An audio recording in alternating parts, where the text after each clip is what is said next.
ಈಗಾಗಲೇ ಸಿಲಿಕಾನ್ ಸಿಟಿಯಲ್ಲಿ ನೀರಿಗಾಗಿ ಹಾಹಾಕಾರ ಎಷ್ಟರ ಮಟ್ಟಿಗಿದೆ, ಜನ ಹೇಗೆ ತತ್ವಾರವನ್ನ ಎದುರಿಸ್ತಾ ಇದ್ದಾರೆ ಅಂತ ಪ್ರತಿನಿತ್ಯ ವಿಸ್ತೃತ ವರದಿನ ನಾವು ಕೊಡ್ತಾ ಇದ್ದೀವಿ. ಈ ಕಡೆ BMTC ನೌಕರರಿಗೂ ಕೂಡ ನೀರಿನ ವಿಚಾರದಲ್ಲಿ ದಾಹ ನೀಗ್ತಾ ಇಲ್ಲ, ಅವರು ಕೂಡ ಕಂಗೆಟ್ಟು ಹೋಗಿದೆ. ಹಾಗಾದ್ರೆ ಅವರ ಸ್ಥಿತಿ ಯಾವ ರೀತಿ ಇದೆ, ಯಾಕೆ ಹೀಗಾಗಿದೆ, ಅದಕ್ಕೆ ಸೊಲ್ಯೂಷನ್ ಇಲ್ವಾ ಅನ್ನೋದ್ರ ಡೀಟೇಲ್ಸ್ ಬನ್ನಿ ನೋಡ್ಕೊಂಡು ಬರೋಣ. BMTC TTMC RO ಪ್ಲಾಂಟ್ ಖಾಲಿ. ಕುಡಿಯೋಕ್ಕೂ ನೀರಿಲ್ಲದೆ BMTC ಸಿಬ್ಬಂದಿ ಪರದಾಟ. ನೀರಿನ ದಾಹ ತೀರಿಸುವಂತೆ ಪತ್ರ ಬರೆದ್ರೂ ನೋ ಯೂಸ್.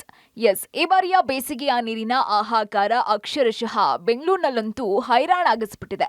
ಇಷ್ಟು ದಿನ ಏರಿಯಾಗಳಲ್ಲಿ ನೀರಿಗಾಗಿ ಜನ ಪರದಾಡೋದನ್ನ ನೋಡಿದ್ವಿ. ಆದ್ರೆ ಈಗ ಸರ್ಕಾರಿ ಅಂಗಸಂಸ್ಥೆ ನಗರ ಸಂಚಾರ ನಾಡಿ BMTCಯಲ್ಲೂ ಕೂಡ ನೀರಿನ ಹಾಹಾಕಾರ ಎದುರಾಗಿದ್ದು, ಸಿಬ್ಬಂದಿಗೆ ನೀರು ಸಿಗದೆ ಪರದಾಡುವಂತಾಗಿದೆ.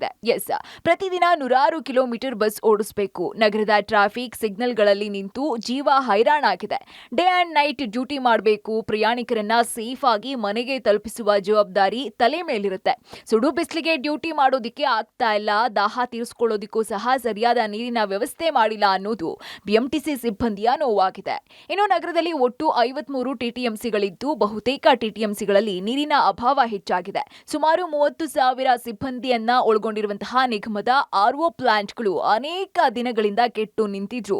ಅಧಿಕಾರಿಗಳು ಮಾತ್ರ ತಲೆ ಕೆಡಿಸಿಕೊಂಡಿಲ್ಲ. ನಿತ್ಯ ಬಿಸಿಲ ಹೊಡೆತಕ್ಕೆ ಕಂಗಾಲಾಗಿರೋ ಸಿಬ್ಬಂದಿ ನೀರು ಸಿಗದೆ ಹಣ ಕೊಟ್ಟು ನೀರನ್ನ ಖರೀದಿಸೋ ಪರಿಸ್ಥಿತಿ ಎದುರಾಗಿದೆ. ಇನ್ನು ಪರಿಸ್ಥಿತಿ ನೈಜ ಚಿತ್ರಣವನ್ನ ರಿಯಾಲಿಟಿ ಚೆಕ್ ಮೂಲಕ ನಿಮ್ಮ ಪಬ್ಲಿಕ್ ಟಿವಿ ನಿಮ್ಮ ಮುಂದೆ ತೆರೆದಿಡೋ ಪ್ರಯತ್ನ ಮಾಡಿದೆ ನೋಡಿ. ರಿಯಾಲಿಟಿ ಚೆಕ್ 1, ಸ್ಥಳ ಶಿವಾಜಿನಗರ TTMC.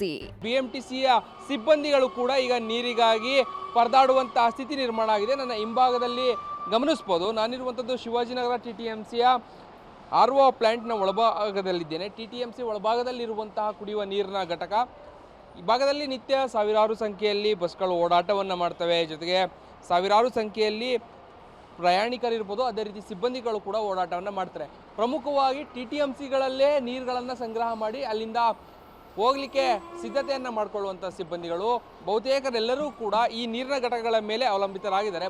ಆದರೆ ಈ ನೀರಿನ ಘಟಕಗಳಲ್ಲಿ ಸದ್ಯ ನೀರಿನ ಅಭಾವ ಕಾಡೋದಕ್ಕೆ ಶುರುವಾಗಿದ್ದು, ಸಿಬ್ಬಂದಿ ಸಾರ್ವಜನಿಕರು ಎಲ್ಲರೂ ಕೂಡ ಪರದಾಟ ಮಾಡುವಂತಹ ಪರಿಸ್ಥಿತಿ ನಿರ್ಮಾಣ ಆಗಿದೆ. ಯಾವ ಪರಿಸ್ಥಿತಿಗಿದೆ ಅಂತ ಹೇಳಿದ್ರೆ ಬಹಳ ಕೆಟ್ಟದಾದಂಥ ಪರಿಸ್ಥಿತಿ RO ಪ್ಲಾಂಟ್ಗಳು ತಲುಪಿದೆ. ಕಾರಣ ನೀರಿಲ್ಲದೆ ಇರುವಂಥ ಕಾರಣಕ್ಕಾಗಿ ಅವುಗಳ ನಿರ್ವಹಣೆಯನ್ನು ಕೂಡ ಮಾಡದಂತಹ ಸ್ಥಿತಿ ನಿರ್ಮಾಣ ಆಗಿದೆ. TTMCಗೆ ಬಂದಂಥ ಅಂದರೆ ಬಸ್ ನಿಲ್ದಾಣಕ್ಕೆ ಬಂದಂಥ ಸಂದರ್ಭದಲ್ಲಿ ಅಲ್ಲಿ ನೀರನ್ನು ತೆಗೆದುಕೊಂಡು ಹೋಗುವಂಥದ್ದು ಆಗುತ್ತೆ. ಆದರೆ ಸದ್ಯದ ನೀರಿನ ಅಭಾವದ ಪರಿಸ್ಥಿತಿ ಎಷ್ಟು ಕೆಟ್ಟದಾಗಿದೆ ಅಂತ ಹೇಳಿದ್ರೆ, ಒಂದು ಕಡೆ ನೀರು ಸಿಗ್ತಾ ಇಲ್ಲ, ಮತ್ತೊಂದು ಕಡೆ ಇದ್ದಂಥ RO ಪ್ಲಾಂಟ್ಗಳು ಕೂಡ ಸಂಪೂರ್ಣವಾಗಿ ಸ್ಥಗಿತ ಆಗಿರುವಂಥ ಕಾರಣಕ್ಕಾಗಿ ಜನ ಪರದಾಡುವಂಥ ಪರಿಸ್ಥಿತಿ ನಿರ್ಮಾಣ ಆಗ್ತಾ ಇದೆ. ಬಂದಂಥ ಸಾರ್ವಜನಿಕರು ಕೂಡ ಆಯ್ಕೆಗಳಿಲ್ಲದೆ ಕೊನೆಗೆ ಅವರು ದುಡ್ಡನ್ನು ಕೊಟ್ಟು ಖರೀದಿ ಮಾಡಿಯೇ ನೀರನ್ನು ಕುಡಿಬೇಕಾದಂಥ ಪರಿಸ್ಥಿತಿ ವಿಶೇಷವಾಗಿ TTMCಗಳು ಅಂದರೆ BMTC ವ್ಯಾಪ್ತಿಯ TTMCಗಳಲ್ಲಿ ಕಂಡು ಬರ್ತಾ ಇದೆ. ಸಂಬಂಧಪಟ್ಟಂಥ ಅಧಿಕಾರಿಗಳು ಇವುಗಳ ಬಗ್ಗೆ ಮುನ್ನೆಚ್ಚರಿಕೆ ಕ್ರಮಗಳನ್ನು ಕೈಗೊಳ್ಳಬೇಕಿತ್ತು. ಈಗಾಗಲೇ ಈ ವಿಚಾರಕ್ಕೆ ಸಂಬಂಧಪಟ್ಟಂತೆ ನೌಕರರ ವರ್ಗ ಕೂಡ MDಗೆ ಪತ್ರಗಳನ್ನು ಬರೆಯುವಂಥ ಕೆಲಸಗಳಾಗಿದೆ. ಆದರೂ ಕೂಡ ಸಿಬ್ಬಂದಿಗಳ ನೀರಿನ ಅಭಾವವನ್ನು ನೀಗಿಸುವಂಥ ನಿಟ್ಟಿನಲ್ಲಿ ಇಲಾಖೆ ಒಂದಷ್ಟು ಕ್ರಮಗಳನ್ನು ಕೈಗೊಳ್ಳಬೇಕಿತ್ತು. ಆದರೆ ಅದಾಗಿಲ್ಲ.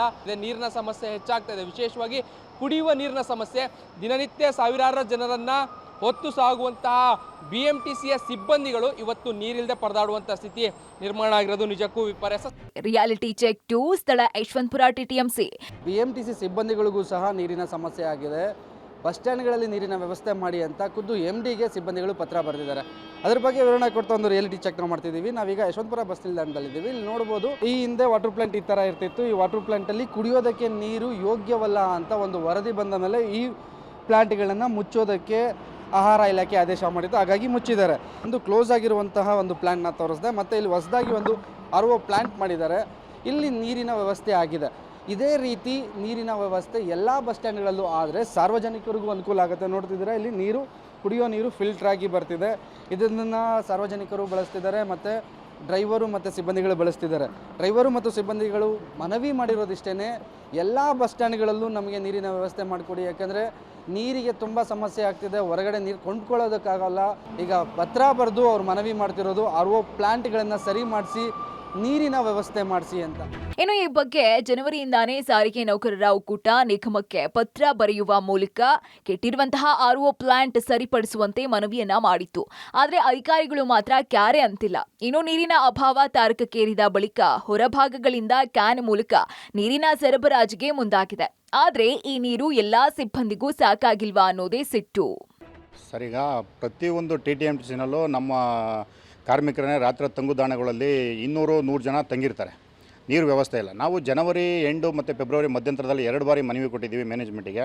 ದಯಮಾಡಿ ಬೇಸಿಗೆ ಶುರುವಾಗ್ತಾ ಇದೆ, ಕೆಟ್ಟೋಗಿರ್ತಕ್ಕಂಥ ನಲ್ಲಿಗಳನ್ನೆಲ್ಲ ಸರಿಪಡಿಸಿ ನೀರಿನ ವ್ಯವಸ್ಥೆನ ಸರಿಪಡಿಸಿ ಅಂತ ಕೊಟ್ಟಿದ್ದೀವಿ. ಆದರೆ ಅಧಿಕಾರಿಗಳು ನಿದ್ರಾ ವ್ಯವಸ್ಥೆಯಲ್ಲಿ ಕುಂಭಕರ್ಣ ನಿದ್ರಾ ವ್ಯವಸ್ಥೆಯಲ್ಲಿದ್ದಾರೆ. ಹೀಗಾಗಿ ಹಲವಾರು ಬಾರಿ ನಾವು ಮನವಿಗಳನ್ನ ಕೊಡ್ತಾ ಇದ್ರೂ ಸಹ ಅಧಿಕಾರಿಗಳು ನಿದ್ರಾ ವ್ಯವಸ್ಥೆಯಿಂದ ಈ ಜವಾಬ್ದಾರಿಯಿಂದ ನುಣುಚ್ಕೊಂಡಿದ್ದಾರೆ. ಒಂದು ಕಡೆ ಪಬ್ಲಿಕ್ಗೂ ನೀರಿನ ತೊಂದರೆ ಇದೆ, ಒಂದು ಕಡೆ ಕಾರ್ಮಿಕರಿಗೂ ನೀರಿಗೆ ತೊಂದರೆ ಇದೆ. ಹಾಗಾಗಿ ನಾನು ನಿಮ್ಮ ವಾಹಿನಿ ಮುಖಾಂತರ ಹೇಳ್ತಾ ಇದ್ದೀನಿ, ದಯಮಾಡಿ ಕುಂಭಕರ್ಣ ನಿದ್ರಾ ವ್ಯವಸ್ಥೆಯಿಂದ ಎಚ್ಚೆತ್ತು ಇನ್ನು ಮುಂದೆ ಆದ್ರೂ ಕಾರ್ಮಿಕರಿಗೆ ಮತ್ತು ಪಬ್ಲಿಕ್ಗೆ ನೀರನ್ನು ಒದಗಿಸ್ತಕ್ಕಂಥ ಕೆಲಸಕ್ಕೆ ಮುಂದಾಗಬೇಕು ಅಂತಕ್ಕಂಥದ್ದನ್ನು ನಾನು ನಿಮ್ಮ ವಾಹಿನಿ ಮುಖಾಂತರ ಎಚ್ಚರಿಸ್ತಾ ಇದ್ದೀನಿ ಸರ್. ಒಟ್ಟಾರೆ ನಿತ್ಯ ಲಕ್ಷಾಂತರ ಜನರನ್ನ ಸುರಕ್ಷಿತವಾಗಿ ಕರೆದೊಯ್ಯುವ ಸಾರಿಗೆ ಸಿಬ್ಬಂದಿ ಕುಡಿಯುವ ನೀರಿಗಾಗಿ ಪರದಾಡ್ತಾ ಇರೋದು ಮಾತ್ರ ನಿಜಕ್ಕೂ ವಿಪರ್ಯಾಸ.